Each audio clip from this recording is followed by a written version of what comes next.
For those of you who do not know, I do not invest in bank stocks, but some of these are starting to look really enticing. Wells Fargo Bank is about to hit a 5-year low. JP Morgan, Bank of America, Goldman Sachs. Most of these companies look like we might test the lows that we saw a couple of weeks ago. And I keep getting questions on what do I think of these bank stocks? How would I rate them? Would I actually put my money in them? And how would I invest in them? So in this video, that's exactly what we're going to do. We're going to go through all the balance sheets. We're going to go through the income statements. We're going to do some technical analysis from buy, sell, and hold. And we're going to find out today which is the best bank to invest in. So sit back, relax, and let's get over to my computer. All right, guys. So the banks that I want to go over today are going to be Wells Fargo, Bank of America, we can do Citizens Bank, and I want to look at Goldman Sachs and JP Morgan. Those are the ones that I'm getting the most questions about. And the first one we're going to start with is Wells Fargo. Now, this bank is a bank that I probably would not invest in. Actually, it's kind of crazy. It's down 5% right now. A lot of banks had stress tests done to them a couple of years ago. And Wells Fargo was the only one that failed the stress test. And so, not only from that, but from looking at their financials before, maybe things are different. We'll see. And also being a consumer and having a bank account with Wells Fargo, I just don't like them. And if you're going to be an investor long-term in a company, you need to like the company. You need to use the product. You need to, really be a consumer of the company. But let's just take a look. So you can see that back in December, we were trading at all-time highs of $54.75. Right now, we are trading at $22.60. Obviously, a huge difference now with everything going on in the market and the world. Obviously, this, we're going to see a pretty big sell-off. But something interesting that I didn't really, realize until I looked at this was if we go to time frames and we look at, let's go to the daily first. We go to the time frame, we hit time frame here, we go to the past, let's say time interval. Let's look at the past 10 years. Did that work? Actually, let's go to the weekly because that'll zoom it out even better for us. So go to week, go to time frame, and let's go 10 years. Let's hit OK. We are at almost a 10-year low. Actually, we might hit a 10-year low today. If we drop another 20 cents, we are at a 10-year low. So, really think about that. That's kind of crazy. Now, if we take another further look out, let's go to time frame, and instead of 10 years, let's do 20 years. 57% down, almost to all-time lows, which was back in 2009. That's pretty crazy. I mean, this thing has really, really sold off. But the question is it for, reasons that, that make sense, or is it just out of fear and uncertainty? And we talk about that a lot. For me, I think it's both. I've said before, I personally would not invest in this. And looking at technical analysis, we're at an all-time low, and we're still, even just today, look at this massive sell-off. Let's take a look at the financials for Wells Fargo. And for that, we're going to go over to TD Ameritrade. So we can see here, pretty big bank, $92 billion market cap. The EPS is $2.83 a share, and the PE ratio is 8.49. That's a really, really good PE ratio. Now, it says here the dividend is 8.5%, but I think they probably had to have cut the dividend or stop the dividend, just until we get through this whole economic kind of not collapse, but this whole, kind of recession, depression that we're going to be in right now. So I don't ever invest during these times for a dividend. So I wouldn't even look at that right now. But let's take a look at your fundamentals. Now, if you don't know how to deep dive a company, if you don't know how to look at the fundamentals of a company, I'm going to put a link down below to our private academy. I teach that. I teach people how to invest for the long term. We day trade, we swing trade, we do everything. There's over 50 hours of courses, over 200 students. We live stream every single morning. It's a great community to be a part of, and it's only $30 a month until June 1st, and it goes up to $50. So if you want to learn how to really deep dive a company, I'll put that down there. The main things that we're going to be looking at now, since we have a lot of companies to go through, it's going to be revenue. You want to see that a company has growing revenue year over year. Then you also want to see that they have growing net revenue year over year, because they want to see that, they're keeping the money that they're making. And then we're going to look at liabilities versus total assets. What is basically their debt to income? Or, basically their debt to assets, because you don't want to have insane amounts of debts and low amount of assets. You're insolvent at that point. But let's just take a look. Now realize too, I'm doing this on a yearly basis. I'm not looking at quarterly numbers. I want to see before the whole Rona situation, how are these companies performing? So this way you can't say like, oh, well, 2020 numbers are bad, because of everything that's going on. No, I want to see for the past 5 years that we've been in this ridiculous bull run, how has this bank been performing? So you can see here, growth year over year from 15, 16, 17, 18, and then 19, we dropped. But still, growing revenue, not that bad.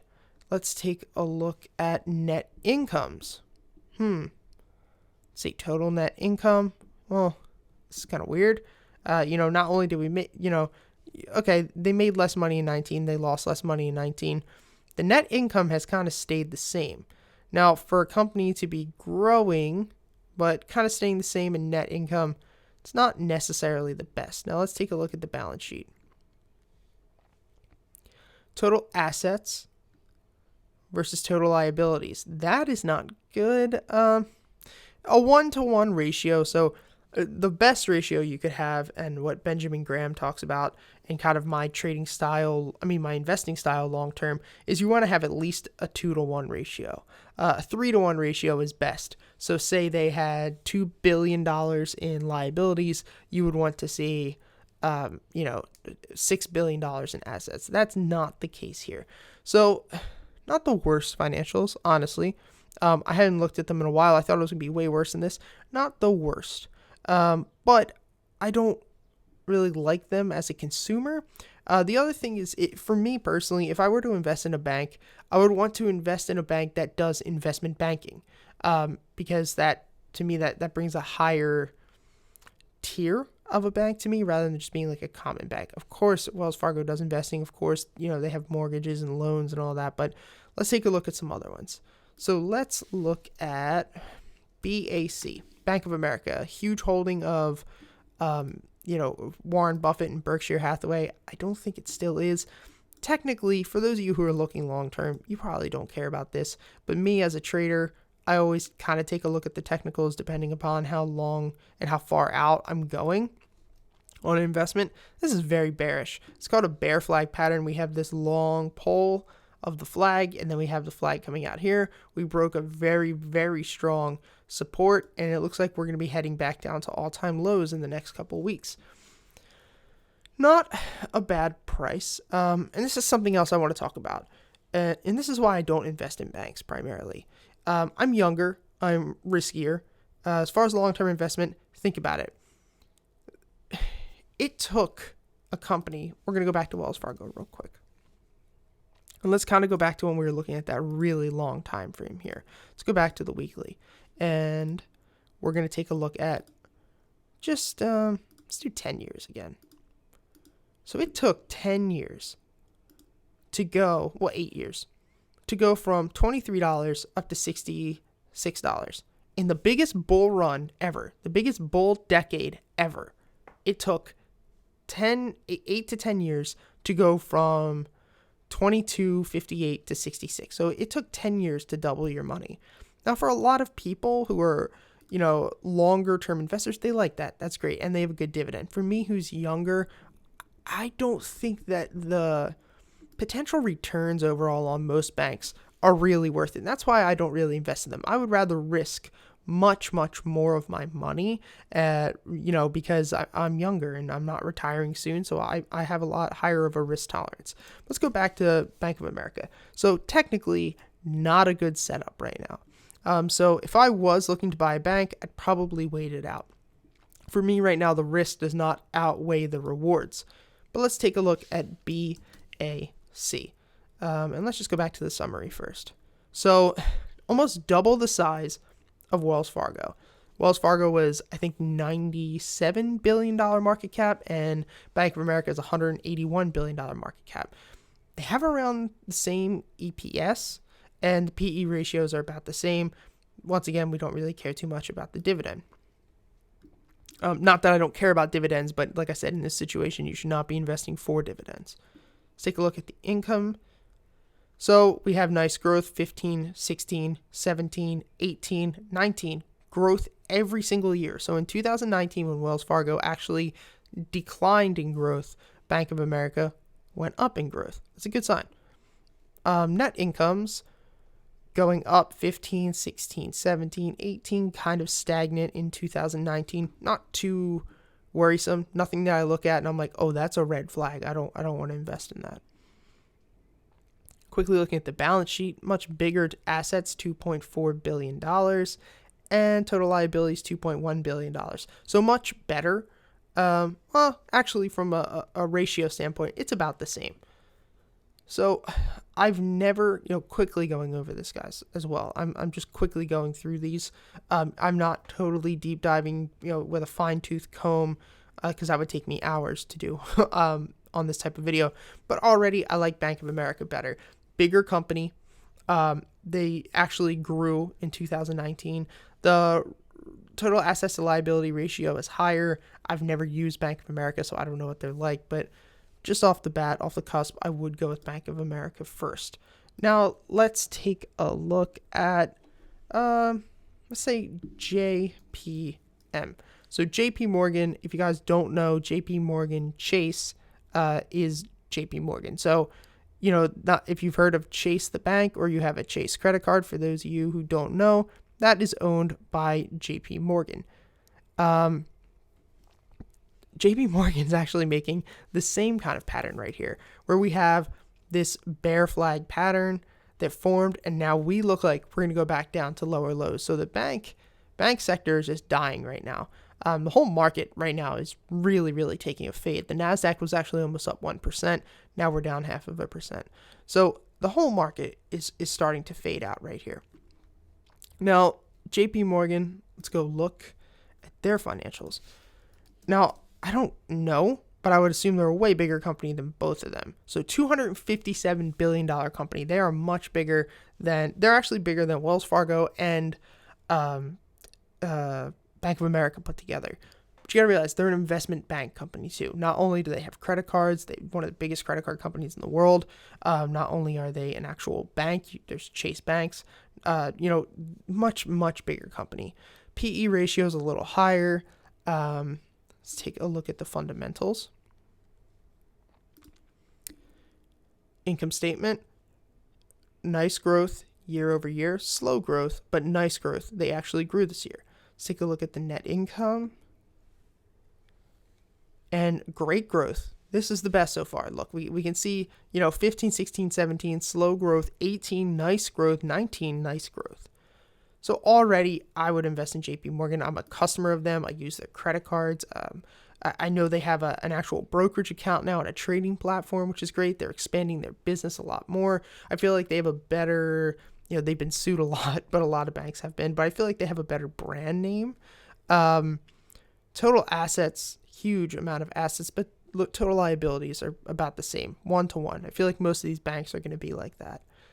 So it's combing over them so far, my favorite's JP Morgan, then Bank of America, and then I would say, Wells Fargo. Let's look at Citizens, CFG. So I like Citizens Bank. This is the bank I primarily use. I've used a lot of banks. As a consumer, I like them. They have great hours. You can take up to like $1,000 cash out. All of my mobile deposits are basically overnight. I just like this bank. So if you're looking to switch to a bank, go to Citizens. But let's take a look at so going back real quick, they are making the same kind of bear flag. They have yet to break, but I would say we're going to probably head down to all-time lows. I would say that we're probably going to head down to all-time lows, but let's take a look at the financials. Now, obviously, this is going to be a smaller bank than something like a JP Morgan. But let's see. Market cap. Wow. Very, very, very small market cap. I was not expecting Citizens Bank to be this small of a company. Wasn't expecting that. $8.1 billion market cap. So a tenth of the size almost of a Wells Fargo. That's crazy. EPS $2.92, PE ratio 6, so that's really good, 6.89, so about 7. It's really good, and dividend, we don't care too much about that at this point in time. Take a look at the income statement. Nice, slow, but steady growth, really small growth, 18 to 19. Let's take a look at your net income. Net income, slow and small, but still growth. Let's take a look at the balance sheet. And pretty good balance sheet, a little more than a 1-to-1 ratio, but it looks pretty good. As far as Citizens, I like them as a bank. Would I invest in them? Probably not. Really, probably not. So as of right now, well, actually, let's go through Goldman Sachs. They're the last one that I really want to look at, and then we can rank these banks. So Goldman Sachs, you can see we're actually pretty far up. Another one would be Morgan Stanley, but I haven't had a lot of people ask me about that. This is another bank that is going to be bigger. This is a bigger investment bank, kind of like a JP Morgan, like we were talking about. They do a lot of investing. They have a lot of things going on, much more than something like a Wells Fargo or a Citizens Bank. So from a technical standpoint, this bank has recovered more than any bank that we've seen so far. Most of these banks are at all-time lows or making all-time lows. We've actually bounced here, at